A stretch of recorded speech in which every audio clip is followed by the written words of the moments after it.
साथियों, स्वागत है आपका self study classes with Sumit Jain YouTube channel में। तो साथियों, स्टार्ट हो चुका है आज का ये सेशन। सभी लोग एक बार वीडियो को लाइक जरूर कर दें, है ना। जितने भी हमारे साथी हैं दोस्तों, लाइक जरूर करना है आपको। और 2020 टेस्ट सीरीज ऐप पर बिल्कुल फ्री दोस्तों, है ना। इस 2020 टेस्ट सीरीज में आप भाग ले सकते हैं। सप्ताह में 2 दिन होती है, रविवार और गुरुवार, ठीक है। तो जिनको भी दोस्तों इस सीरीज में भाग लेना है वो सेल्फ स्टडी क्लासेस ऐप जरूर डाउनलोड कर लें, ठीक है। और दोस्तों ये चतुर्थ बैच स्टार्ट होने वाला 1 जुलाई से। तो जिन भी साथियों को इसमें एडमिशन लेना है, इसमें दोस्तों आपको रिकॉर्डेड कोर्स तो पूरा मिलेगा ही, विस्तृत अध्ययन, टेस्ट, ट्रिक, सारी चीजें यहां पर मिलने वाली है, प्लस लाइव क्लास है ना। तो जल्दी से दोस्तों इसमें सभी लोग ज्वाइन हो जाएं, वीडियो को लाइक कर दें और सभी लोग दोस्तों शेयर जरूर कर दें, ठीक है। जिन भी साथियों को एडमिशन लेना है वो ले सकते हैं बम्पर तरीके से। निचोड़ क्लासें स्टार्ट हैं दोस्तों, निचोड़ क्लासें अभी स्टार्ट हुई हैं 21 जून से। आप उन क्लासों में अध्ययन कर सकते हैं, क्योंकि दोस्तों आपके नजदीक ही बहुत सारे एग्जाम हैं आपके, है ना। तो एग्जाम के दृष्टि से दोस्तों निचोड़ पढ़ाया जा रहा है हिंदी साहित्य का। आप उसमें एडमिशन लेकर के अपना अध्ययन प्रारंभ कर सकते हैं। तो स्टार्ट करते हैं दोस्तों आज का ये वीडियो। सभी लोग तैयार हैं? तो आज का यहां पर अपना पहला जो प्रश्न होगा दोस्तों वो ये है ना। आपको बताना है वसीयत नाटक के लेखक कौन है। वसीयत नाटक के लेखक कौन है आपको चयन करना है। भगवती चरण वर्मा है, नांग बोडस है, निराला है या फिर जयशंकर प्रसाद हैं। ये 4 में से आपको चयन करना है। सभी लोग एक बार लाइक जरूर कर देना। वसीयत नाटक के लेखक कौन माने जाते हैं, आपको उत्तर बताना है। बताइए जल्दी से, सभी लोग बताएंगे। वसीयत नाटक के लेखक आपको चयन करना है। और यहां पर सीधा क्वेश्चन सभी लोग बता रहे हैं, है ना। और बहुत बढ़िया, बहुत सारे लोगों ने ये बताया, लेकिन आपको याद रख लेना दोस्तों कि वसीयत नाटक ये 2 दोस्तों लेखकों का है। एक तो भगवती चरण वर्मा का भी है और दूसरा नाग बोडस का भी है। यानी कि यहां पर आपको कंफ्यूज नहीं होना। कभी अगर वसीयत पूछा जाए, बोले वसीयत भगवती चरण, है ना। कई लोग क्या करते हैं, अपनी जो वसीयत होती है वो भगवती के नाम कर जाते हैं, है ना। और कई की वसीयत पे नांग राज करता है, नांग, है ना। तो याद रख लेना, ये वसीयत नाटक भगवती चरण वर्मा का भी है और नाग बोडस का भी है, ठीक है। दोनों चीजें आप लोग याद रखना। और अगला क्वेश्चन आपकी स्क्रीन पर है, तीसरा हाथी नाटक के लेखक कौन है। तीसरा हाथी नाटक के लेखक कौन है। अच्छा प्रश्न है, सभी लोग लाइक जरूर कर देना। रमेश बख्शी है, शरद जोशी है, प्रेमचंद है या फिर धर्मवीर भारती हैं। तीसरा हाथी नाटक के लेखक कौन है, ये क्वेश्चन कई बार पूछा गया है। तीसरा हाथी बताना है ये नाटक किसका है। आपका एग्जाम दोस्तों जल्दी ही जल्द होने वाले हैं। जैसे अभी आया है टीजीटी का 7-8 अगस्त, पीजीटी का 17 से 18 अगस्त, है ना। तो इस एग्जाम की दृष्टि से आपको बहुत अच्छी तैयारी करना है। तीसरा हाथी नाटक के लेखक कौन माने जाते हैं, इसका उत्तर आपको बताना है। तो बहुत सारे लोगों को पता है दोस्तों कि तीसरा हाथी जो नाटक है ना, वो नाटक है किसका, रमेश बख्शी का। किसका है, रमेश बख्शी का। अब यहां पर देखो, थोड़ा सा यहां पर देख लो, है ना। तीसरा हाथी ये नाटक है रमेश बख्शी का। अंधों का हाथी, है ना, अंधों का हाथी दोस्तों ये नाटक है शरद जोशी का। अंधों का हाथी शरद जोशी का। और पागल हाथी, है ना, ये लघु कथा है प्रेमचंद की। अब आपसे अगर पूछा जाएगा कि तीसरा हाथी नाटक किसका है, आप क्या बताओगे, रमेश बख्शी।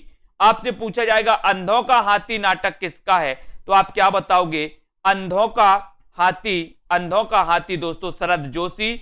और पागल हाथी ये लघु कथा है किसकी, प्रेमचंद की, ठीक है। तो ये अंधों का हाथी और तीसरा हाथी में कंफ्यूज आपको नहीं होना है।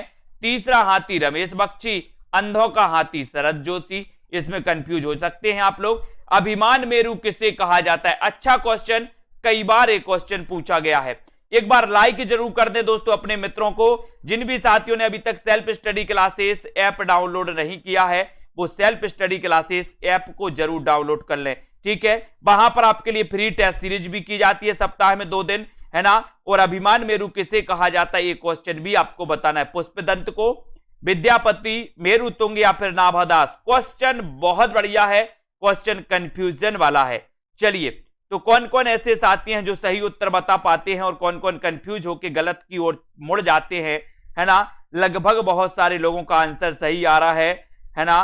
कुछ लोगों ने उत्तर बस गलत, सी पे पहुंच रहे हैं कुछ लोग, सी पे मेरू देखकर कुछ लोग सी पर पहुंच जा रहे हैं, लेकिन अच्छा उत्तर है ना, बहुत बढ़िया। 95 लोगों ने ए नंबर बताया है, पुष्पदंत। पुष्पदंत यानी कि आपका जो एक नंबर है, इन्होंने अपने आप को अभिमान मेरू कहा था दोस्तों, पुष्पदंत ने, है ना। इसको आपको याद रख लेना है। इन्हें अपभ्रंश का क्या कहा जाता है? इन्हें अपभ्रंश का भावभूति कहा जाता है। डॉक्टर भयाणी ने इन्हें कहा था, और अभिमान मेरू इन्होंने अपने आप को कहा था। और पुष्पदंत का एक ग्रंथ है दोस्तों, कौन सा? महापुराण। महापुराण है, आपको पता है इस महापुराण में 63 सलाका पुरुषों, कितने सलाका पुरुषों? 63 सलाका पुरुषों का दोस्तों इसमें वर्णन मिलता है, किसमें? महापुराण में। और ये रचना किसकी है? पुष्पदंत की है, आपको पता होगा, है ना। अब यहां पर अपन देखते हैं दोस्तों अगला प्रश्न, उत्तरार्ध भक्तमाल के रचनाकार कौन है? उत्तरार्ध भक्तमाल बताना। अभी तक आपने भक्तमाल पढ़ी और अब उत्तरार्ध भक्तमाल, दोनों ही रचनाएं पूछी जाती हैं। एक तो भक्तमाल आपसे पूछी जाती है, दूसरी उत्तरार्ध भक्तमाल भी आपसे पूछी जाती है। अब आपको कंफ्यूज रहता है उत्तरार्ध भक्तमाल में और भक्तमाल में, ठीक है। तो बताइए, भारतेंदु, नाभादास, प्रियादास या फिर हेमचंद्र? तो ये 4 विकल्प हैं आपके, और 4 में से उत्तरार्ध भक्तमाल आपके लिए पूछा गया है। देखते हैं कौन कौन कंफ्यूज होता है यहां पर। लगभग, है ना, बहुत बढ़िया, कुछ लोग कंफ्यूज हो रहे हैं, है ना। कार्तिक जी कंफ्यूज, प्रतिमा जी कंफ्यूज, बहुत बढ़िया, हो जाओ कंफ्यूज, है ना। अब सभी लोगों ने पढ़ा कि सर भक्तमाल, अब भक्तमाल आ जाता तो आप आंखें बंद करके लगा देते हो नाभादास, लेकिन आपको याद रखना है उत्तरार्ध भक्तमाल के जो रचनाकार हैं दोस्तों, वो रचनाकार कौन है? भारतेंदु जी। कौन है? भारतेंदु जी। और यहां पर आपको याद रख लेना है, ठीक है, यहां पर अपन को याद रखना है कि उत्तरार्ध भक्तमाल के रचनाकार कौन है? भारतेंदु जी, ठीक है। और भक्तमाल के रचनाकार कौन है? नाभादास, ठीक है। और भक्तमाल की टीका किसने लिखी? तो टीका लिखी प्रियादास ने। ये तीनों क्वेश्चन बनते हैं, उत्तरार्ध भक्तमाल भारतेंदु, भक्तमाल नाभादास, है ना। और दोस्तों आपको पता होगा कि भक्तमाल की जो टीका लिखी वो किसने लिखी? प्रियादास ने लिखी, प्रियादास ने, है ना। तो कभी कभी आपसे क्वेश्चन पूछा जाता है कि भक्तमाल की टीका किसने लिखी, तब आपको बताना प्रियादास ने, है ना। उत्तरार्ध भक्तमाल की रचनाकार कौन है? भारतेंदु, ठीक है। भक्तमाल किसकी रचना है? नाभादास की, ये भी आपको याद रखना है। अगला क्वेश्चन आपको बताना, महापात्र किससे कहा जाता है? महापात्र किससे कहा जाता है? निराला को, नरहरि बंदीजन को, रहीम या फिर विद्यापति को? एक रचना अपन ने पढ़ी थी दोस्तों, आज ही पढ़ी थी, कौन सी पढ़ी थी? महाप्रस्थान। महाप्रस्थान रचना किसकी है? महाप्रस्थान ये किसकी रचना है? और यहां महापात्र दिया है, तो महापात्र के रचनाकार कौन माने जाते हैं? बताइए, निराला जी हैं क्या, नरहरि बंदीजन, रहीम या फिर विद्यापति? महापात्र किससे कहा जाता है? महापात्र किससे कहा जाता है, सभी को बताना है। और अब टोटल रिवीजन क्लासें चलेंगी दोस्तों, यानी कि पहले जो मैं आपको पढ़ा चुका हूं उन्हीं क्वेश्चनों को अपन यहां पर फिर से पढ़ेंगे। बहुत ही इंपॉर्टेंट क्वेश्चनों को सीरीज को लेकर के आएंगे हम, और महापात्र किससे कहा जाता है इसको आपको पढ़ना है, तब आपका उत्तर हो जाएगा।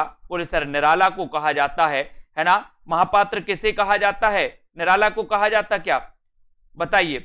महाप्रस्थान के रचनाकार कौन है? महाप्रस्थान दोस्तों आपको पता होगा, ठीक है। यहां पर आपको याद रखना है कि महापात्र दोस्तों निराला को नहीं कहा जाता, नरहरि बंदीजन को कहा जाता है। जबकि एक क्वेश्चन आपसे पूछा जाता है महाप्राण, महाप्राण किसे कहा जाता है? तो महाप्राण निराला को कहा जाता है, इसको आपको समझ लेना है, ठीक है। महाप्राण, अब यहां पर कई लोग कंफ्यूज हो जाते हैं, है ना।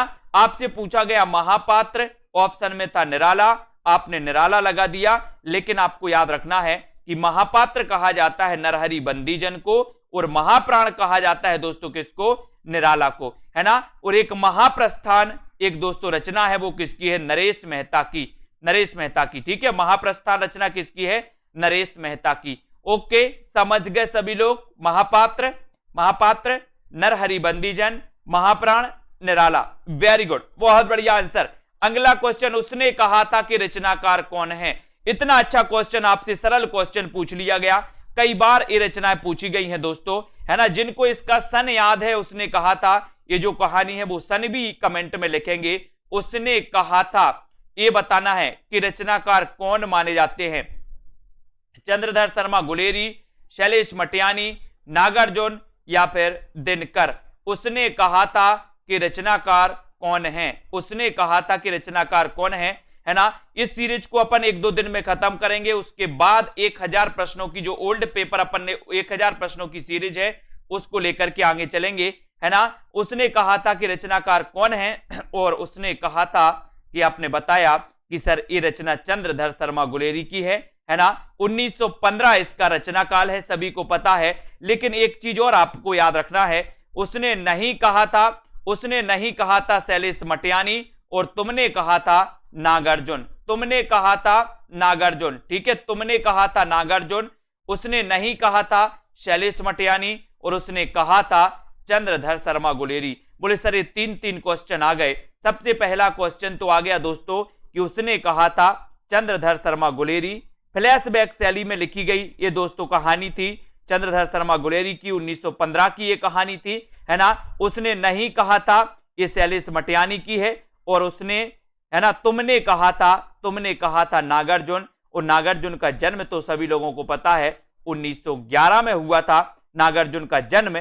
लेकिन आपको नागार्जुन के बारे में एक चीज और याद रखनी है कि सर इन्हें आधुनिक काल का कबीर भी कहा जाता है। कबीर के बाद ऐसे व्यंग्यकार दोस्तों आधुनिक काल में अगर कोई हुए हैं तो वो हुए हैं कौन? नागार्जुन। वेरी गुड, बहुत बढ़िया आंसर। अगला क्वेश्चन की ओर बढ़ते हैं। आदि काल को चारण काल किसने कहा? इतना अच्छा क्वेश्चन आपसे पूछा गया। अब इतना अच्छा क्वेश्चन अगर आपसे पूछा जाता है तो सभी लोगों का उत्तर बिल्कुल सही आना चाहिए। आदि काल को चारण काल किसने कहा?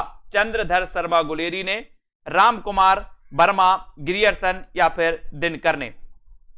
आदि काल को चारण काल किसने कहा? आदि काल को चारण काल किसने कहा? लिखिए जल्दी से, आदि काल को चारण काल किसने कहा? बहुत सारे यहां पर 4-5 ऑप्शन है आपके पास। राम कुमार वर्मा है, ग्रियर्सन है, तो आपका उत्तर क्या लगाएंगे आप लोग, है ना। आपको पता है कि सर राम कुमार वर्मा ने भी कहा है और ग्रियर्सन ने भी कहा है ना।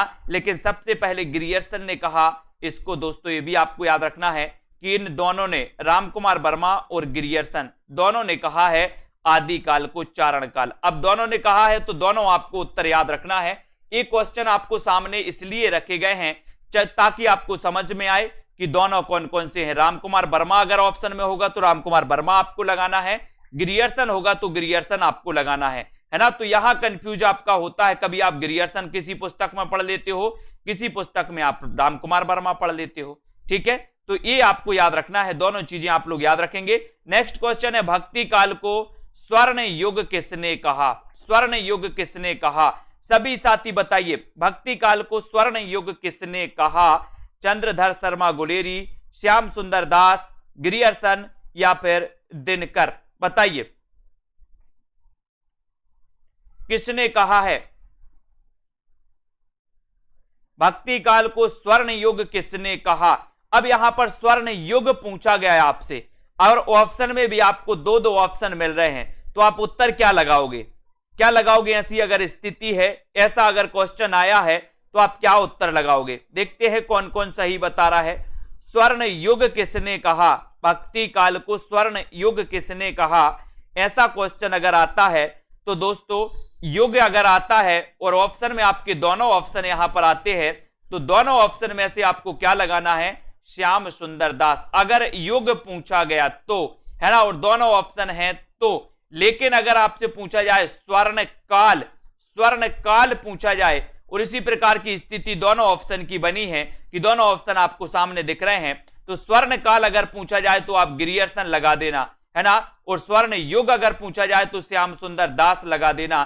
लेकिन नॉर्मली क्वेश्चन आपसे पूछा जाता है कि भक्ति काल को स्वर्ण काल किसने कहा, तो इन दो में से एक ऑप्शन आपको मिल जाता है, या तो आपको श्याम सुंदर मिलेगा या आपको ग्रियर्सन मिलेगा, ठीक है। तो यहां पर आपको दोस्तों कंफ्यूज नहीं होना, ये तो सिर्फ मैंने आपको बता दिया कि स्वर्ण युग कहा श्याम सुंदर दास ने और स्वर्ण काल कहा ग्रियर्सन ने। लेकिन क्वेश्चन नॉर्मल ही आता है आपके पास, या तो आपसे काल पूछा जाता है या युग पूछा जाता है, इन दो में से ऑप्शन में एक ही आपको मिलता है। ठीक है, तो ये आपको याद रखना है। अगला क्वेश्चन देख लेते, साय में धूप काव्य कृति के रचनाकार कौन है? साय में धूप काव्य कृति के रचनाकार कौन है? या आपसे पूछा जाएगा कि हिंदी साहित्य के भक्ति काल को सर्वप्रथम स्वर्ण काल किसने कहा? तो आप ग्रियर्सन लगा देना।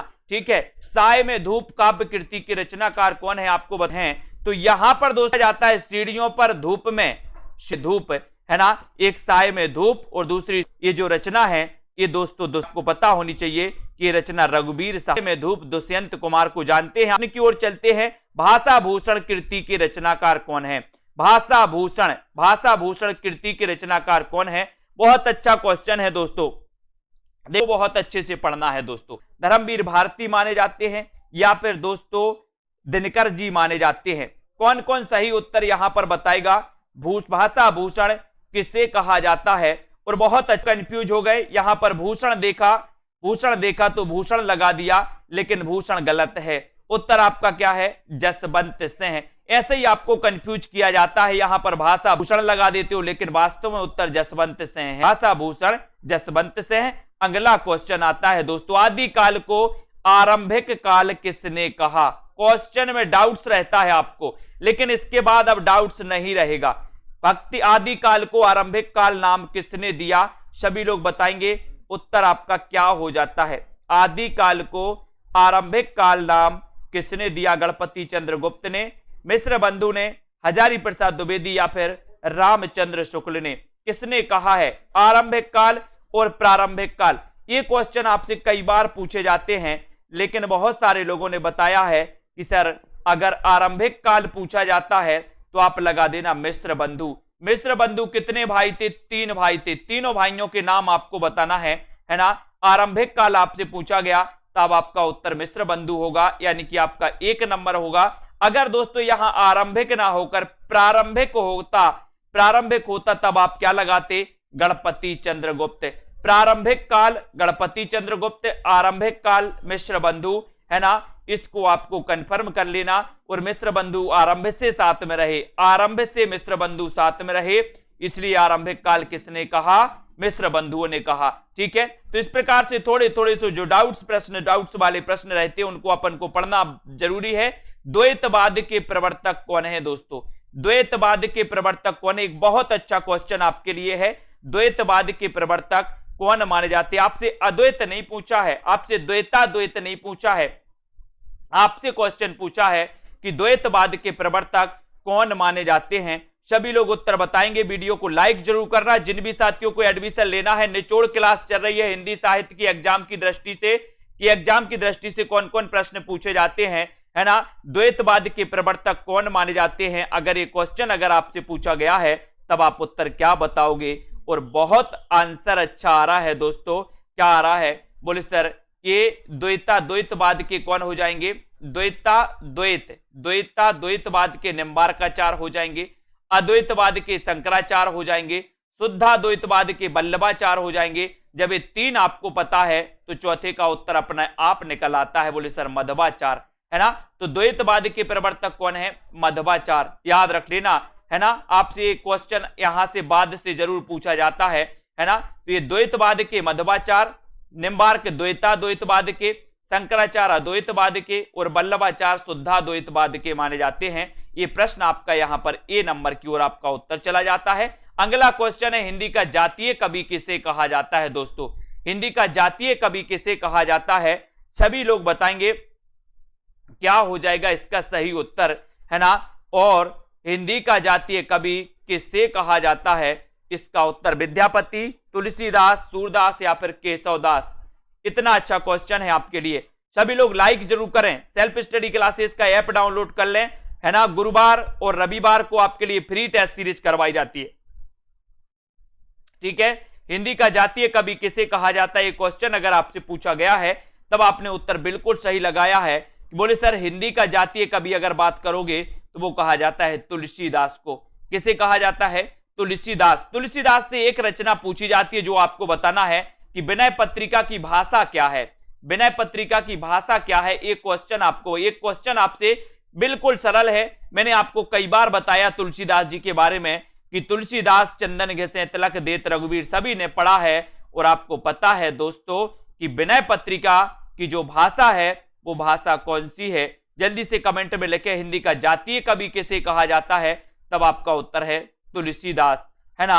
और विनय पत्रिका इनकी रचना है, तब आपका राइट आंसर होगा कि सर ये ब्रज भाषा में है। और मैंने आपको एक ट्रिक बताई थी तुलसीदास की, वो ट्रिक आपको याद रखना है क्योंकि तुलसीदास की इन रचनाओं से संबंधित पूछा ही जाता है। क्या याद रखना है? आपको याद रखना है कि जिसमें राम और मंगल आए। तुलसीदास की जो 12 प्रमाणिक रचनाएं हैं, 12 प्रमाणिक रचनाएं हैं, इन 12 प्रमाणिक रचनाओं में अगर आपको राम और मंगल जिसमें दिखता है वो अवधी की होंगी, जिसमें राम और मंगल दिखता है वो अवधी भाषा की होंगी, और जिसमें राम और मंगल नहीं दिखता वो कौन सी भाषा की होंगी? ब्रज भाषा की होंगी। मैंने आपको एक ट्रिक दे दिया है ना, इस ट्रिक को फॉलो करोगे आप दोस्तों कभी गलत नहीं कर पाओगे इनको, ठीक है। अगला क्वेश्चन है, मनोविश्लेषणवादी लेखक नहीं माने जाते। बताइए मनोविश्लेषणवादी लेखक कौन नहीं माने जाते? नंदुलारी वाजपेयी, जैनेन्द्र कुमार, ईला चंद्र जोशी या फिर अज्ञे? कौन नहीं माने जाते? सभी लोग बताएंगे। बहुत बढ़िया आंसर है ना। मनोविश्लेषणवादी लेखक कौन नहीं माने जाते? और यहां पर आपको अच्छा क्वेश्चन मिला है। बताइए मनोविश्लेषणवादी उपन्यासकार आपने देखे होंगे दोस्तों, कौन नहीं माने जाते? ये क्वेश्चन आता ही है, इस क्वेश्चन को लिख लो अपनी पुस्तक में, है ना। इस पुस्तक में आप लिख लोगे इसको तो दोस्तों आपको मजा आ जाएगा। और मनोविश्लेषणवादी लेखक नहीं माने जाते, तब आपका उत्तर होगा कि जैनेन्द्र कुमार तो माने जाते हैं, ईला चंद्र जोशी तो माने जाते हैं, अज्ञे तो माने जाते हैं, लेकिन कौन नहीं माने जाते? बोले सर ये नंद दुलारे वाजपेयी नहीं माने जाते। नंद दुलारे वाजपेयी आपको पता है दोस्तों, ये प्रयोगवाद शब्द का इन्होंने प्रयोग किया था सबसे पहले। ये किस प्रकार के माने जाते हैं? सौष्ठववादी माने जाते हैं। कैसे माने जाते हैं दोस्तों? ये सौष्ठववादी माने जाते हैं नंद दुलारे वाजपेयी, है ना। ये वही नंद दुलारे वाजपेयी हैं जिन्होंने सुमित्रा नंदन पंत को दोस्तों क्या माना है? छायावाद का प्रवर्तक माना है। लाइक जरूर करते रहिएगा दोस्तों। अगला क्वेश्चन है, हिंदी के प्रथम आत्मकथाकार कौन है? अब ये क्वेश्चन आपके लिए डाउट्स वाला रहता है, जिसको मैंने आपको बहुत अच्छे से विस्तृत रूप से समझाया है। हिंदी के प्रथम आत्मकथाकार कौन है? बनारसीदास चतुर्वेदी, बाबू श्याम सुंदर दास, अंबिका दत्त व्यास या फिर भारतेंदु जी? तो ये 4 विकल्प हैं। हिंदी के प्रथम आत्मकथाकार कौन माने जाते हैं? कौन कौन उत्तर बताएगा? 4 विकल्प हैं। अच्छा क्वेश्चन है, सभी लोग बताएंगे। कितने लोग कंफ्यूज होते हैं वो भी देखते हैं। कौन कौन कंफ्यूज हो रहा है इस क्वेश्चन में? बहुत सारे लोग कंफ्यूज हो जाएंगे आज, है ना। हिंदी के प्रथम आत्मकथाकार कौन माने जाते हैं? और मैं बता रहा हूं कि इस क्वेश्चन में 80% लोग क्या हो जाएंगे? 80% लोग कंफ्यूज, गलत करेंगे इस क्वेश्चन को, है ना, क्योंकि उनको पता है कि सर बहुत बढ़िया, है ना। यहां पर आपको याद रखना है कि हिंदी के प्रथम आत्मकथाकार कौन है। अगर ऐसा क्वेश्चन आपकी दोस्तों पेपर में आता है तब आपको उत्तर लगाना है बाबू श्याम सुंदर दास। क्या लगाओगे? बाबू श्याम सुंदर दास। हिंदी के प्रथम आत्मकथाकार कौन है? अगर ऐसा क्वेश्चन आपके पेपर में आता है तब आपको उत्तर बाबू श्याम सुंदर दास लगाना है ना। ये बनारसीदास चतुर्वेदी नहीं थे, ये बनारसीदास जैन थे, बनारसीदास जैन थे। बहुत सारे लोग कंफ्यूज हुए, है ना, और गलत कर दिया क्वेश्चन। हमेशा गलत करते हैं, मैं आपको बता दे रहा हूं दोस्तों। इस प्रकार से अगर क्वेश्चन आए तो आपको बाबू श्याम सुंदर दास लगाना है, जो आपका बिल्कुल सही आंसर है। उसके बाद यहां आते हैं, इस चीज को पढ़ो। मैं कहता हूं बार बार कि जो एडमिशन लेते हैं वो इसी चीज का फायदा उनको होता है कि सर एक एक चीज पता चलती है कि सन 1641 ईस्वी में बनारसीदास जैन ने ब्रज भाषा पद्य में अर्ध कथानक की रचना की, जिसे हिंदी की प्रथम प्राचीनतम आत्मकथा माना जाता है ना। हिंदी की प्रथम प्राचीनतम आत्मकथा कौन सी है? तब आप लगाओगे अर्ध कथानक, है ना। अर्ध कथानक का संपादन नाथुराम प्रेमी ने किया था और इसका प्रकाशन पहली बार 1943 में हिंदी ग्रंथ रत्नाकर बंबई से हुआ था दोस्तों, पहली बार, है ना। लेकिन आपको याद रख लेना कि सन 1941 में बाबू श्याम सुंदर दास कृत मेरी आत्म कहानी को हिंदी की प्रथम प्रसिद्ध आत्मकथा मानी जाती है। तो यहां पर आपको याद रखना है, बहुत सारे लोग कंफ्यूज हो गए। अगर क्वेश्चन में यहां पर दोस्तों आपका बाबू श्याम सुंदर दास था तो सबसे पहले याद रख लेना कि ये बाबू श्याम सुंदर दास की ही 1941 में प्रकाशित हुई है ना। 1641 में इनमें ब्रजभाषा पद्य में अर्ध कथानक की रचना की है ना, जिसे हिंदी की प्रथम प्राचीनतम आत्मकथा माना जाता है, अर्ध कथानक को। इसको समझ लेना बहुत अच्छे से। ये क्वेश्चन पंजाब मास्टर कैडर में आया था और बहुत सारे लोग गलत करके आए थे इस क्वेश्चन को। क्यों गलत करके आए थे? क्योंकि उनको यहां पर बनारसी दास चतुर्वेदी दिख गया था तो समझ गए थे कि बनारसी दास ही हैं, है ना। लेकिन आपको पता होनी चाहिए ऐसी सिचुएशन अगर बनती है तो आपको बाबू श्याम सुंदर दास लगाना है, ठीक है, याद रख लेना सभी लोग। बहुत बढ़िया। अब अगले क्वेश्चन की ओर बढ़ते हैं, अपन अगला प्रश्न देख लेते हैं। बीभत्स रस का स्थायी भाव क्या है? क्वेश्चन आता ही है, पक्का आता है ना, जल्दी से बताइए। बीभत्स रस का स्थायी भाव क्या है?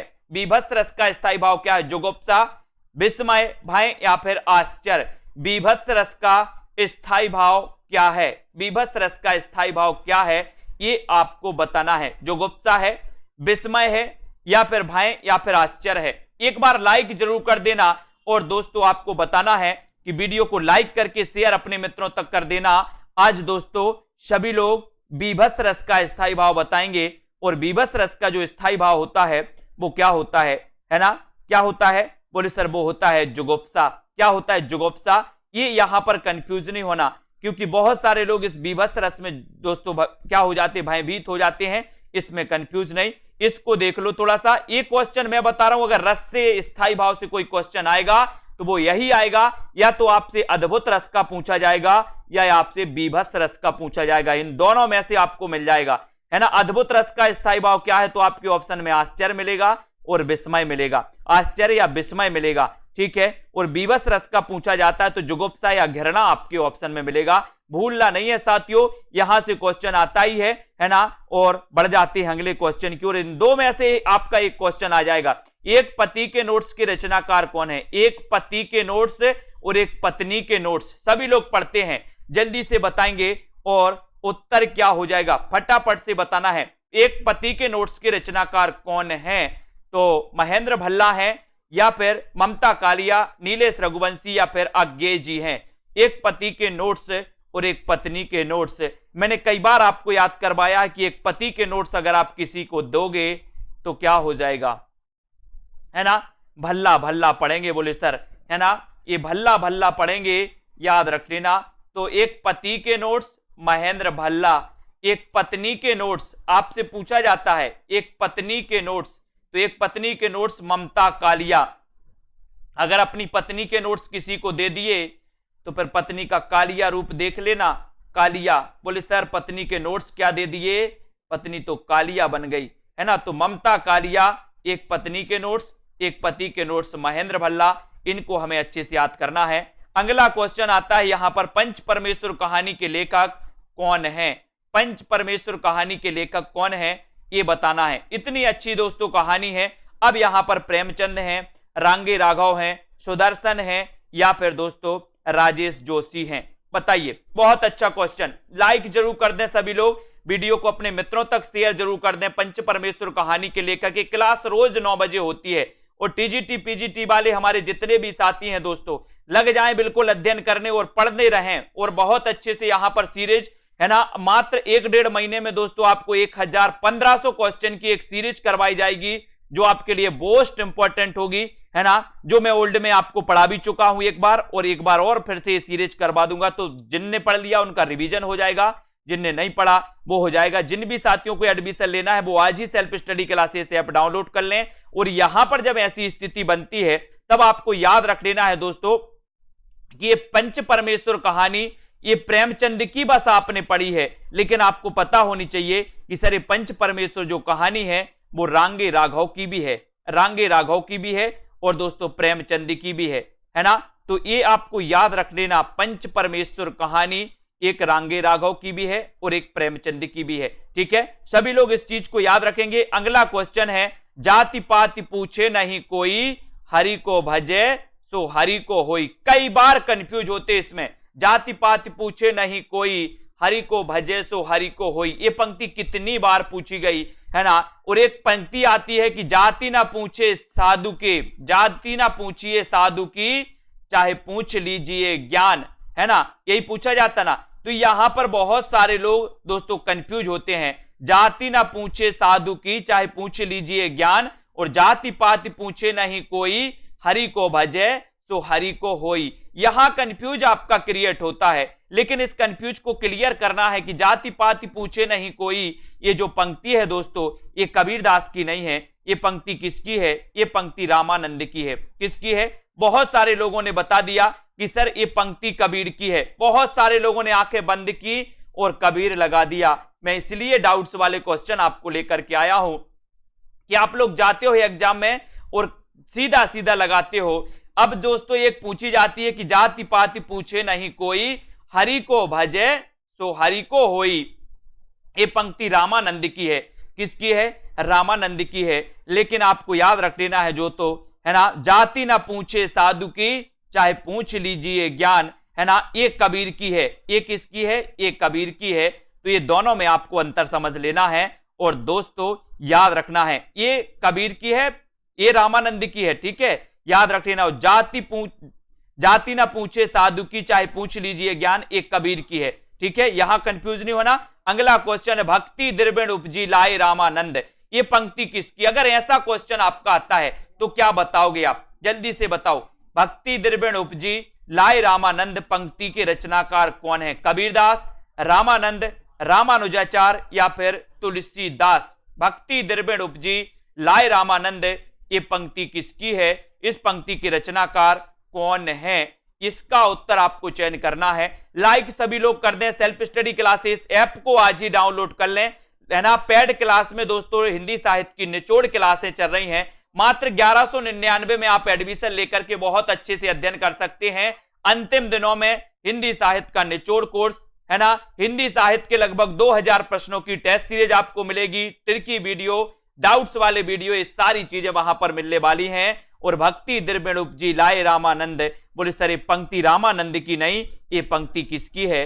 कबीर की है। किसकी पंक्ति है? ये कबीर की पंक्ति है। यानी कि ये नंबर आपका बिल्कुल सही हो जाएगा। ये नंबर जिन्होंने लगाया है, सिर्फ इतना ही पूछा जाता है, भक्ति द्रविण उपजी लाए रामानंद, तो यहां पर आपको ये नंबर बिल्कुल सही बताना है। नेक्स्ट क्वेश्चन है, कविता, नई कविता के प्रतिमान के लेखक कौन है? अब देखते हैं कौन कौन कंफ्यूज होता है ना। हमें तो सिर्फ आपको बताना है दोस्तों कंफ्यूज कौन होता है, बताइए। अब बहुत सारे लोग यहां पर डाउट्स लेते हैं दोस्तों, इसको भी मैं क्लियर कर दे रहा हूं। यहां पर याद रख लेना कि जब यहां पर ऑप्शन में डॉक्टर सत्येंद्र है ही नहीं, तो जो सत्येंद्र वाले हमारे खिलाड़ी हैं, डॉक्टर सत्येंद्र वाले, वो डॉक्टर सत्येंद्र का राग अपना अलग कर दो। यहां पर ऑप्शन में कबीर आ रहा है तो आपको कबीर लगाना है सीधा सीधा, नहीं तो आप डॉक्टर सत्येंद्र की ओर, किसी पुस्तक में आपको डॉक्टर सत्येंद्र मिल जाता है, लेकिन उसमें भी दोस्तों अंतर है। यहां पर जब कबीर दास है तो आप डॉक्टर सत्येंद्र की ओर मत दौड़ो, है ना। यहां पर आओ, नई कविता के प्रतिमान के लेखक कौन है? नई कविता के प्रतिमान के लेखक कौन माने जाते हैं, ये भी आपको बताना है। सभी लोग बताएं, नई कविता के प्रतिमान और कविता के नए प्रतिमान। एक क्वेश्चन आता है कविता के नए प्रतिमान, है ना, और एक पूछा जाता है नई कविता के प्रतिमान। ये दो क्वेश्चन आपको डाउट्स में डाल देते हैं, तो आप क्या उत्तर बताओगे? क्या उत्तर बताओगे? जल्दी से बताओ। नई कविता के प्रतिमान और कविता के नए प्रतिमान, तो यहां पर आपको नई, मैंने आपको याद करवाया है कि सर नई नई लक्ष्मी पकड़ना है, नई नई लक्ष्मी पकड़ना है। सभी लोग पकड़ते ना नई नई लक्ष्मी, है ना। जैसे नोटबंदी हुई तो नई नई लक्ष्मी पकड़ रहे थे सब लोग, बोले 200 का नोट हमें दे दे, नई नई, है ना। तो नई नई लक्ष्मी, अगर नई शब्द पहले आ रहा है तो आपको लक्ष्मी पकड़ना है, नई नई, तो याद रख लेना। और कविता शब्द पहले आ रहा है तो कविता किसी का नाम है तो नामवार से है। दो क्वेश्चन सेम है, याद रख लेना। नई कविता के प्रतिमान लक्ष्मीकांत वर्मा और कविता के नए प्रतिमान नामवर से हैं, नामवर से हैं। दोनों क्वेश्चन मोस्ट इंपॉर्टेंट हैं, दोनों क्वेश्चन आपसे पूछे जाते हैं, आपको कंफ्यूज भी करते हैं। ठीक है, अगला क्वेश्चन, महज डिप्टी राष्ट्रकवि किसे कहा जाता है? राष्ट्रकवि तो आपको पता है कि सर राष्ट्रकवि कहा जाता है किसको?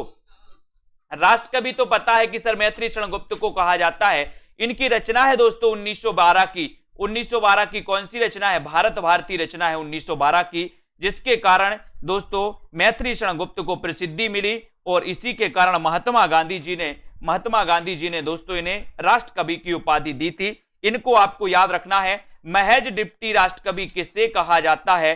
तब आपका राइट आंसर क्या हो जाएगा, है ना, तब आपका राइट आंसर हो जाएगा क्या, दिनकर जी। और दिनकर की के बारे में पढ़ना है कि सर इनका जन्म तो 1908 में हुआ था, है ना। इनकी रचना होंकार, होंकार हमें दिन में भरना है तो होंकार इनकी रचना है।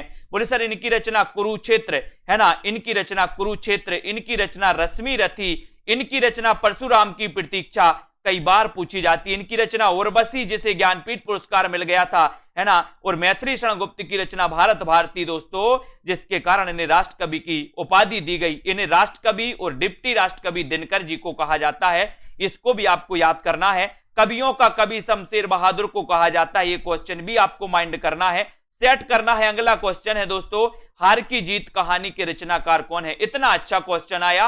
अब देखते हैं कौन कौन सही उत्तर बताता है। हार की जीत कहानी के रचनाकार कौन है, प्रेमचंद हैं, सुदर्शन हैं, शमशेर बहादुर हैं या फिर अज्ञेय हैं।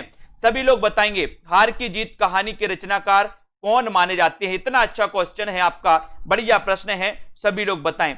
अब ऐसे क्वेश्चन आपसे पूछे जाते हैं दोस्तों। ये रचना कई बार पूछी गई है ना। और दोस्तों देखते हैं कौन कौन ने अभी तक पढ़ा है। सिर्फ आपने सुदर्शन पढ़ा था, लेकिन किसी ने ये नहीं बताया कि सर हार की जीत एक रचना प्रेमचंद की भी है। हार की जीत रचना कहानी दोस्तों एक प्रेमचंद की भी है और एक कहानी सुदर्शन की भी है। अभी तक हमने सुदर्शन ही पढ़ा था कि सर हार की जीत कहानी सुदर्शन की है, बाबा भारती, खड़कसेन डाकू, है ना। लेकिन एक हार की जीत कहानी प्रेमचंद की भी है। किसकी है, प्रेमचंद की भी है। तो यहां पर आपको याद रखना हार की जीत कहानी प्रेमचंद की भी है और सुदर्शन की भी है। ठीक है, बहुत सारी चीजें आपकी क्लियर होती जाएंगी दोस्तों, कंफ्यूज नहीं रहना, दोनों आपका बिल्कुल सही हो जाएगा। अगला क्वेश्चन है, पूस की रात कहानी के रचनाकार कौन है। पूस की रात कहानी के रचनाकार कौन है। इतना अच्छा क्वेश्चन है, सभी से बनेगा लगभग। सभी लोग लाइक जरूर करेंगे अपने दोस्तों इस वीडियो को। पूस की रात कहानी के जो रचनाकार माने जाते हैं वो कौन माने जाते हैं, ये आपको बताना है। प्रेमचंद जी माने जाते हैं, बादशाह हुसैन रिजवी, यशपाल या फिर अज्ञेय माने जाते हैं। तब आपका राइट आंसर क्या हो जाएगा यहां पर, पूस की रात कहानी के रचनाकार कौन है। तो अब अधिकांश लोगों ने उत्तर बता दिया दोस्तों। आपको पता है कि ये पूस की रात दोस्तों, पूस की रात दो लोगों की है, दो लोगों की है। वो दो लोग यहां पर उपस्थित हैं। सबसे पहले तो प्रेमचंद की आपको पता है, लेकिन आपको यह भी पता होनी चाहिए कि बादशाह हुसैन रिजवी की दोस्तों ये रचना है। बादशाह हुसैन रिजवी की भी ये रचना है पूस की रात कहानी, है ना। तो इनकी भी कहानी है और प्रेमचंद की भी कहानी है। तो याद रखना, वैसे अधिकांश आपको प्रेमचंद पूछा जाता है, लेकिन इसको भी अपन को नहीं भुलाना है। पूस की रात कहानी प्रेमचंद, पूस की रात कहानी के रचनाकार दोस्तों बादशाह हुसैन रिजवी भी हैं, है ना। तो ये दोनों आपको याद रखना है, दोनों। जैसे सुदर्शन की अपन ने हार की जीत पढ़ ली कि प्रेमचंद की भी है और सुदर्शन की भी है, वैसे ही पूस की रात प्रेमचंद की भी है और बादशाह हुसैन रिजवी की भी है। ठीक है, याद रख लेना, बहुत बढ़िया। नेक्स्ट क्वेश्चन है, तेरी मेरी उसकी बात, तेरी मेरी उसकी बात के रचनाकार कौन है। अच्छा क्वेश्चन है। तेरी मेरी उसकी बात प्रेमचंद है, निराला है, यशपाल है या फिर अज्ञेय हैं। तेरी मेरी उसकी बात। और ऐसे कौन से साथी हैं जिन्होंने सेल्फ स्टडी क्लासेस ऐप को डाउनलोड नहीं किया। सेल्फ स्टडी क्लासेस ऐप को सभी साथी डाउनलोड करें, अध्ययन करें, बढ़िया मस्ती से अध्ययन करते रहें। तेरी मेरी उसकी बात के रचनाकार कौन माने जाते हैं, ये क्वेश्चन आपके लिए है दोस्तों। एक उद्देश्य है कि जितने जहां पर आपके 1-2 नंबर से आप चूकते हो एग्जाम में, है ना, वो भी आप 1-2 नंबर से नहीं चूको। ऐसे उद्देश्य को लेकर, ऐसे क्वेश्चनों को लेकर के हम आपको आते हैं, है ना। तो यहां पर तेरी मेरी उसकी बात के रचनाकार कौन माने जाते हैं। और तेरी मेरी उसकी बात बोले किसको नहीं बताना, यश को नहीं बताना, यशपाल। तेरी मेरी उसकी बात, यशपाल। ठीक है, यहां पर याद रख लेना। और एक क्वेश्चन आता है दोस्तों, कोठरी की बात, कोठरी की बात ये किसकी रचना है। कोठरी की बात, तो कोठरी की बात अज्ञेय, कोठरी की बात अज्ञेय, है ना। बोले सर कोठरी की बात तो अज्ञेय रहनी चाहिए, तो कोठरी की बात अज्ञेय। तेरी मेरी उसकी बात दोस्तों ये किसकी है, तो तेरी मेरी उसकी बात यशपाल, है ना। अब आपसे पूछा जाएगा कि कोठरी की बात किसकी, आप बता देना अज्ञेय। तेरी मेरी उसकी बात किसकी है, तो आप बता देना यशपाल। ठीक है, क्लियर, बहुत बढ़िया। अगला क्वेश्चन आपको बताना है, हिंदी के प्रथम कवि कौन है। अच्छा क्वेश्चन है दोस्तों, हिंदी के प्रथम कवि कौन है। अब बहुत सारे लोग कंफ्यूज होते हैं इसमें, इतना अच्छा क्वेश्चन दिया है और विकल्प भी इतने अच्छे दिए हैं कि दोस्तों आप कहीं ना कहीं कंफ्यूज होकर गलत कर बैठोगे। हिंदी के प्रथम कवि कौन है बताइए। क्वेश्चन कई बार आया है, हिंदी के प्रथम कवि कौन है, लेकिन आपको पता होनी चाहिए कि कौन है? सभी लोगों को पता है कि सर, आपको पता है कि हिंदी के प्रथम जो कवि हैं वो कवि हैं सरहपाद। कौन है? सरहपाद हैं, है ना। हिंदी के प्रथम कवि कौन है? तो आपका उत्तर हो जाएगा सरहपा। लेकिन दोस्तों अगर आपसे पूछा जाए कि हिंदी के प्रथम महाकवि कौन है, अगर आपसे महाकवि पूछा जाए तो आप क्या लगाओगे? महाकवि कौन है तब आप क्या लगाओगे? तब आपको चंद्र बरदाई लगा देना है। लेकिन अगर आपसे पूछा जाए कि राम कुमार वर्मा ने, किसने? राम कुमार वर्मा ने। दोस्तों राम कुमार वर्मा ने हिंदी का प्रथम कवि किसे माना, तब आप किसे लगाओगे? स्वयंभू, है ना। तो ये पूरे क्वेश्चन आते हैं। कभी कभी आपने ये नहीं सोचा कि सर हिंदी की प्रथम रचना तो श्रापकाचार है ना, हिंदी की प्रथम रचना तो श्रापकाचार है, लेकिन हिंदी के प्रथम कवि सरहपाद कैसे हो गए, है ना। ये भी आपने कभी नहीं सोचा। सोच लेना थोड़ा सा कि हिंदी के प्रथम कवि तो दोस्तों सरहपाद हैं, जबकि हिंदी की प्रथम रचना तो श्रापकाचार है। श्रापकाचार के रचनाकार देवसेन है। श्रापकाचार का रचना काल 933 ईस्वी है और इसे हिंदी की प्रथम रचना होने का गौरव प्राप्त है, ये सभी को पता है। तो यहां पर हिंदी के प्रथम कवि को लेकर कंफ्यूज नहीं होना, सरहपाद आपको लगाना है। अगर आपसे पूछा जाए हिंदी के प्रथम महाकवि कौन है तो चंद्रबरदाई लगाना है। अगर पूछा जाए कि रामकुमार वर्मा ने किसे माना तो स्वयंभू को बताना है। ठीक है, अगला क्वेश्चन आपको बताना है बिहारी और देव के रचनाकार कौन है? बिहारी और देव, ये क्वेश्चन कई बार आया है। बिहारी और देव के रचनाकार कौन है ये बताओ। भगवान दीन है, कृष्ण बिहारी हैं, प्रताप नारायण मिश्र हैं या फिर हरिऔध हैं? तो बिहारी और देव के रचनाकार कौन माने जाते हैं? सभी लोग लाइक जरूर कर देना दोस्तों, है ना। इसी प्रकार से आपको वीडियो को लाइक अपने मित्रों तक शेयर करते रहना है। बहुत सारे प्रश्नों पर अपन यहां पर दोस्तों डिस्कस करते हैं और आगे बढ़ते जाते हैं, है ना। बिहारी और देव के रचनाकार कौन माने जाते हैं? इतना अच्छा क्वेश्चन और बहुत बढ़िया क्वेश्चन है दोस्तों। बिहारी और देव, है ना, बिहारी और देव भगवान दीन माने जाते हैं और भगवान दीन आपका बिल्कुल श्रेष्ठ उत्तर हो जाता है। बिहारी और देव के रचनाकार भगवान दीन है, यानी ये नंबर आपका बिल्कुल सही होता है ना। और दोस्तों इस रचना में इन्होंने बिहारी को श्रेष्ठ बताया है ना। तो ये भगवान दीन का बिहारी आपका बिल्कुल सही हो जाएगा। सेल्फ स्टडी क्लासेस ऐप को जरूर डाउनलोड करेंगे सभी लोग दोस्तों।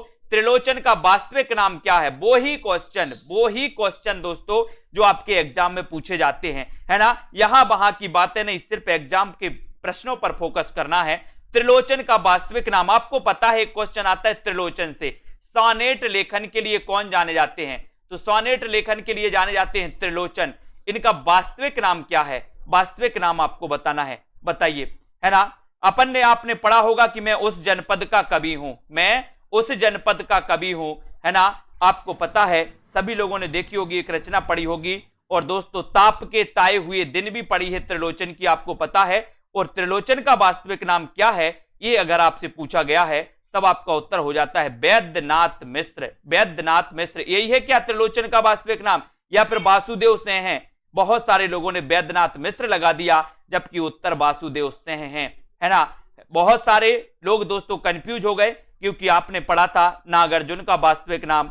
आपको क्या धुन बंधी थी कि सर वैद्यनाथ है, लेकिन वैद्यनाथ इसका आंसर गलत है। क्या है गलत? त्रिलोचन का वास्तविक नाम वासुदेव सिंह है दोस्तों। और नागार्जुन का वास्तविक नाम था क्या? नागार्जुन का वास्तविक नाम क्या था? वैद्यनाथ मिश्र। नागार्जुन का वास्तविक नाम क्या था? वैद्यनाथ मिश्र। और त्रिलोचन का वास्तविक नाम था वासुदेव सिंह, है ना। बोले सर आओ देखा ना ताओ और लगा दिया वैद्यनाथ। नहीं लगाना भैया, इसी प्रकार से पढ़ते रहना है।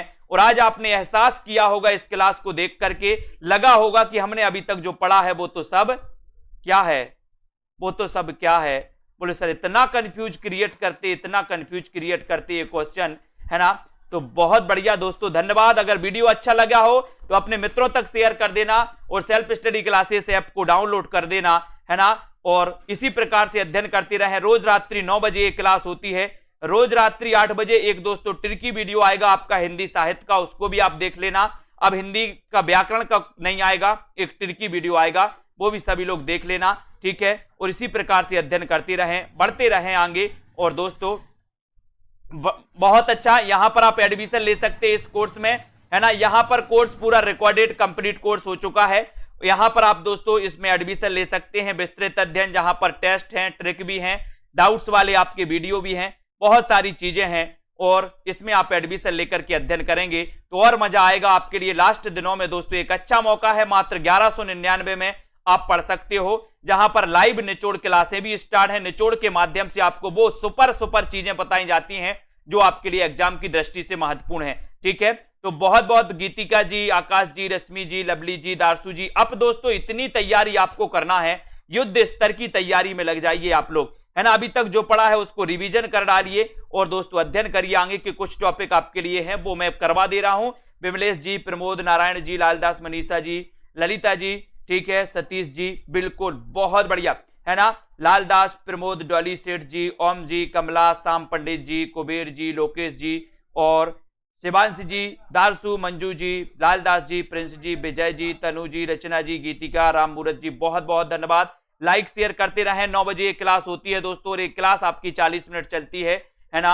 लाइक जरूर करना है। रचना, रीता, मंजू जी, कमला, प्रमोद जी, दारसू जी, प्रमिला, राजेश जी, मनीषा, रश्मि पाठक जी, किशोल जी, ठीक है, प्रमोद कुंवर जी, संजय यादव जी, गीतिका जी, वेरी गुड, कार्तिक सिंह जी, रचना जी और नवदीप जी, रुचि जी, मंजू जी, ठीक है, बहुत बहुत धन्यवाद। सभी लोग अच्छे से अध्ययन करें। अब दोस्तों आपके लिए कुछ ही टाइम है ना, जिसके लिए आप सुनीता तिवारी जी यहाँ पर बहुत अच्छा रेगुलर अध्ययन आप कर सकते हैं। रोहित जी, शैलेश कुमार जी, ठीक है, मंजू जी, प्रमोद जी, कुशल जी, रंजना, ललित जी, दारसू, मधु जी, प्रमोद जी, कुबेर जी, ठीक है, तनु जी, जया, अमृता, कुशल, बहुत बढ़िया, कृष्णा, बाल मुकुंद, भारती, अनिल जी, ममता, सीमा, ओमदेव जी, अजय शर्मा जी, नीतू जी, राकेश जी, राधिका, ओपी सिंह, शशि, ललिता जी, निरुपमा, प्रमोद, ठीक है, जुगनू जी, लवली जी, सभी साथियों को धन्यवाद आज के इस वीडियो के लिए। ठीक है, जय